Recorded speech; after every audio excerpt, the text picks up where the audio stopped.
Hey there, everybody. Jeff Dalick here with Our Curious World, bringing you another story of the mysterious, the unexplained, and the just plain weird. As I stated in a couple of earlier videos, while this channel generally concentrates on mysteries having to do with the paranormal, I find that mysteries are not confined to just UFOs, Bigfoots, and ghosts. Mysteries exist all around us, including, I might add, in the world of religion as well.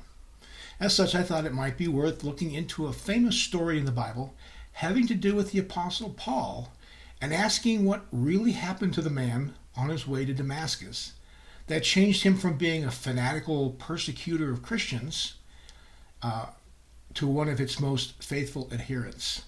The possible answer might surprise you. So if you're ready, let's get into it. For those who have only the vaguest idea of who the Apostle Paul was, Paul, also known as Saul of Tarsus, is, besides Jesus, probably the most important figure in Christianity. He is the one who wrote many of the books of the New Testament and was the main architect behind much of the modern Christianity's theology, particularly in regard to the belief in divine grace and salvation coming only through a profession of faith in Christ as one's Lord and Savior. As such, the case could be made that without Paul, Christianity would look very different today, and in fact, may have never become the dominant religion of the Western world 2,000 years ago that it eventually became without him. He's that important. So how did a guy who was never one of Jesus' disciples, and in fact had never even met Jesus in person, rise to become the most influential voice in what today is the world's largest religion? It was all because of what happened to him while he was making his way from Jerusalem to the city of Damascus, Syria. Before we get into that, however, a little backstory is in order. Just who is this guy we call the Apostle Paul? Now, Paul, or Saul, his Jewish name, as he was originally known, was a Jewish Pharisee who lived around the same time as Jesus, and in fact, may not have been much older than the Nazarene preacher himself. Now, for those not up on their Jewish history, the Pharisees were one of three branches of Judaism in the first century, with the other two being the Sadducees and the Essenes. These would be similar to different denominations we see in the church today, with the Pharisees being considered the equivalent of modern Christian fundamentalists. The Sadducees were the more moderate or even liberal interpreters of the law, and the Essenes, the tiniest group, being the more mystical branch. Naturally, each group considered themselves the superior branch, but that's just for another video that I have little interest in making. However, in case you're wondering which group Jesus might have been identified with, if any, some scholars claim his teachings more clearly aligned with those of the Essenes, but that too is a subject for another day. Well, in any case, the Pharisees considered themselves the true guardians of the laws of Moses, and Saul was among its most ardent and enthusiastic adherents. Why this is important will become evident later in the video. In the case of young Saul, his zeal was such that he imagined it was his divine duty to purge Judaism of anyone who might hold to any opinions that clashed with his own, which is not unlike many evangelicals today. To that end, he took to persecuting a tiny sect of Jews who had chosen to follow the teachings of Jesus of Nazareth. Now, it should be noted that most Jews considered Jesus to have been a failed Messiah and a seditionist, rightly crucified by the Romans, so there couldn't have been very many of them around at the time. Obviously a man of action, Saul took it upon himself to persecute these followers of Jesus, known derisively as Christ ones or Christians, many of whom he had dragged out of their homes and imprisoned, though it's not clear what authority he had to do this, since he was never named as a chief priest or otherwise authorized by the Jewish leaders to do this. As such, he appears to have been something of a freelancer in this regard. Also, it's not clear exactly how many people he actually put behind bars or how long they languished there. But suffices to say the guy created quite an uproar within the Jewish community with a zealousness that bordered on the sociopathic. It should also be noted here that many Christians assume or are outright taught that Saul had Christians executed, but this is not the case. First of all, the scriptures don't explicitly state that he did any such thing. And second, he didn't have that authority. Only the ruling Romans could carry out executions, which they did with great regularity, but only for crimes the Romans determined to be detrimental to their continued rule. At the time, following Jesus was not considered a crime punishable by death, and so it's difficult to see how Saul could have had anyone put to death, as many assume was the case. However, Saul's ministry did begin with a murder, though not at his own hands. In the book of Acts, which records the story of Saul's various adventures in some detail, it mentions a man named Stephen, who was considered something of a leader in the Christian community. Known for his wisdom and for performing miracles, as well as for his apparent considerable oratory skills, he managed to agitate a crowd of Jews at the point where they decided to stone him to death.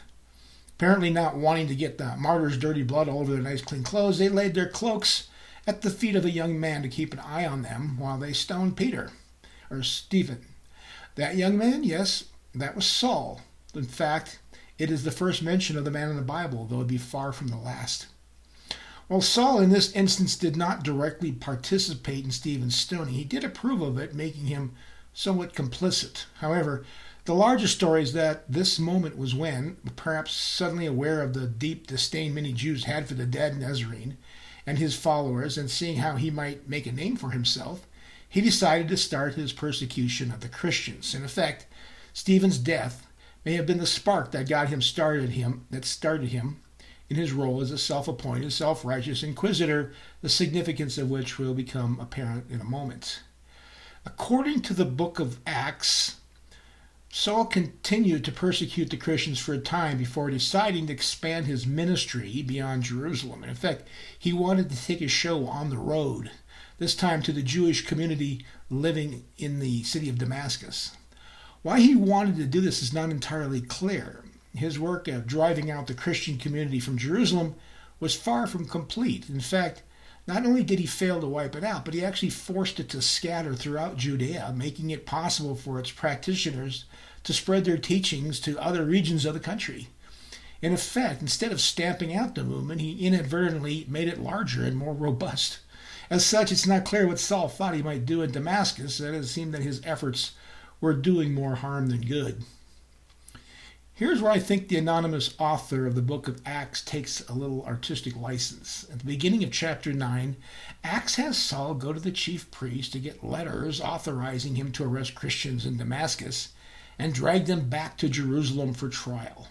Of course, the priests in Jerusalem had no such authority over the synagogues in Damascus, a city that lied a good 135 miles, like 220 kilometers to the northeast, making the whole idea that he authorized them to continue his persecutions in the city laughable.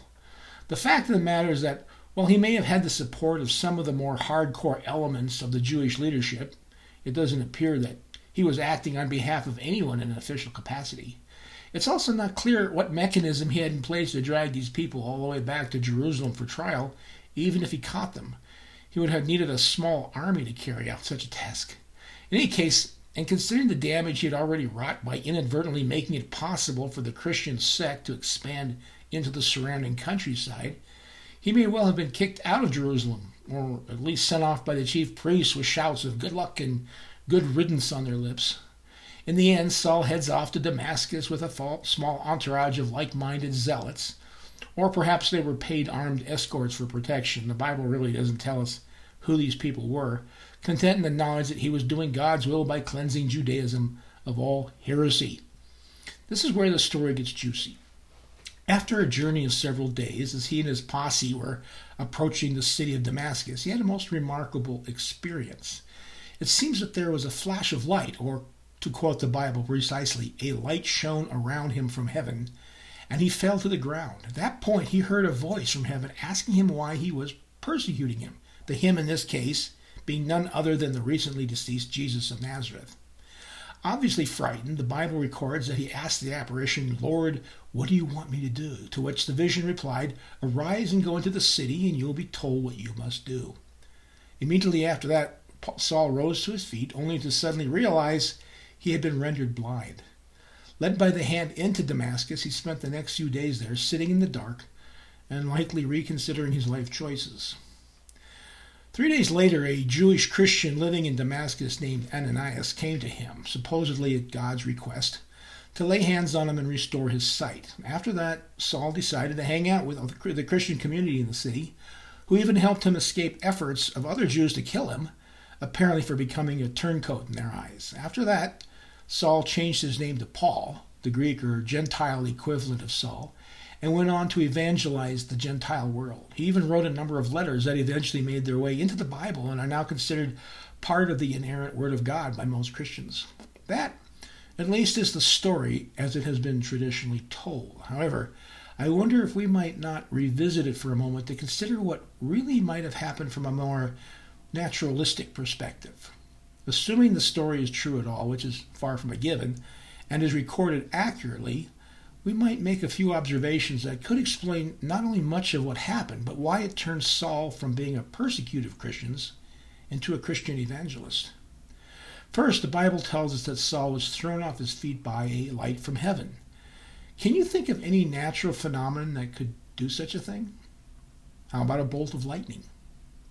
While purely speculative, is it possible that what Saul interpreted as a sign from God was actually nothing more than a stroke of lightning that sent him reeling and, one might speculate, hallucinating? Now, before you click off, consider the following. According to science, as many as 250,000 people are struck by lightning worldwide each year, with about 10% of those resulting in deaths. Of course, there were far fewer people around back then, but the percentages are likely still valid. That's a 90% survival rate, so the idea that Saul was not only hit by a bolt of lightning, but that he survived is not unreasonable.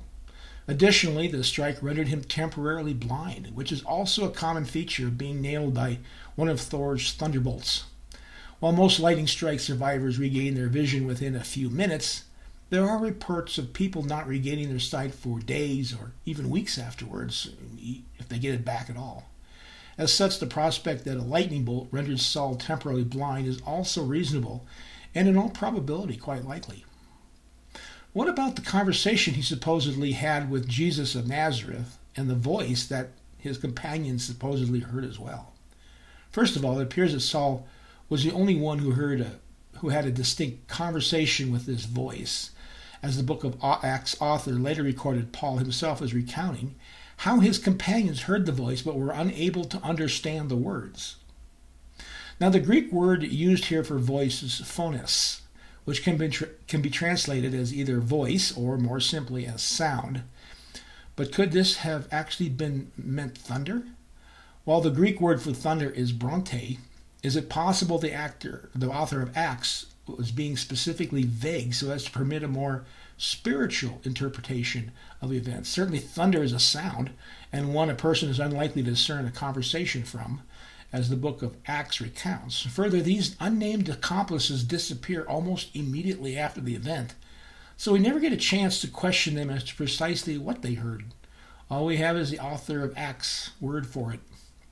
So what did Saul see then? As I alluded to earlier, could he have experienced a hallucination? One side effect of a lightning strike is that it can cause hallucinations, either from direct brain damage or from powerful magnetic fields of nearby strikes. Was that what Paul experienced? Additionally, a person can experience long-term and repeated hallucinations from a lightning strike for years afterwards, and these can manifest as persistent visual phenomena or as other neurological or psychological symptoms. As such, this would suggest the conversation Saul supposedly had with Jesus on the Damascus road was not only a hallucination, but that it wasn't a one-time event, but the start of a whole series of theologically themed dialogues Paul was to have over the next few years. This would go far in explaining why he continued to periodically receive teachings from Jesus that he integrated into his theological musings. What's especially interesting is that many of the teachings he received from this apparition were sharply criticized by the surviving disciples and even Jesus' own brother James as being inconsistent with those of Jesus himself. In fact, this may have been the impetus behind Saul, now Paul's, reason for reaching out to the Gentile community. Repudiated by the Jewish Christians because of his heavily Greco-Romanized pseudo-Christian theology, he had nowhere else to go but to the Gentiles, therefore establishing a branch of Christianity that eventually became the foundation of Western civilization. But why the 180-degree shift from persecutor to protector of Christianity? Consider things from Saul's perspective. Here we have a fanatical Pharisee intent on wiping out the fledgling Christian community who is suddenly struck by lightning. Now, in the context of the ancient world, Such an experience would naturally have been interpreted as a sign from the divine, so it definitely got his attention. Now, what if Saul was actually feeling guilty for persecuting the Christians, and especially for being complicit in the death of Stephen, to the point that when he got fried by a naturally occurring weather phenomena, the byproduct of that guilt was a vision of Jesus telling him to knock off the persecution? Rendered blind to emphasize the point, he then spends several days in total darkness considering what to do next. Remember that being blind in those days condemned one to a life as a beggar. After which he had his sight restored, and by a hated Christian no less, which he naturally interpreted as another sign from God that he was now to take up the mantle of apostle and spread the word. To a personality type like Saul of Tarsus, such would have been the only conclusion he could have come to. The lightning strike and the subsequent regaining of his sight, when combined with his inherent guilt and assumed self-importance, convinced him that he must redirect his fanaticism in a new direction, giving him the impetus to label himself an apostle. By the way, an apostle is defined as one who is personally selected and sent by Jesus and who had witnessed the resurrected Jesus in physical form personally, neither of which applied to Paul. His apostleship was largely self-proclaimed, but is assumed to be valid by Christians today. Crazy, you say? Well, maybe, but it does answer a few questions rather nicely, doesn't it? I'm not saying this is what happened. I only offer it as a possible explanation for what might have happened to Paul, on that road 2,000 years ago, based upon the evidence and human psychology, and leave it for you to decide for yourself if anything I say here might have some validity. After all, there's nothing wrong with speculating, is there? Say, if you enjoyed exploring religious mysteries like this, you might want to check out these other videos I did a while back about Judas Iscariot and what really drove him to betray Jesus for 30 pieces of silver, and whether there really was a historical Jesus at all. I think you might find both of them thought-provoking. Click here or to see their links in the description below. So if you like this video, I'd appreciate if you'd hit that like button and maybe consider subscribing to see more stories like this from our curious world. It's the only way to grow this channel, so your help is not only important, but much appreciated. Here's your final thought of the day. To quote the famous Christian pastor A.W. Tozer, God never uses anyone greatly until he tests them deeply.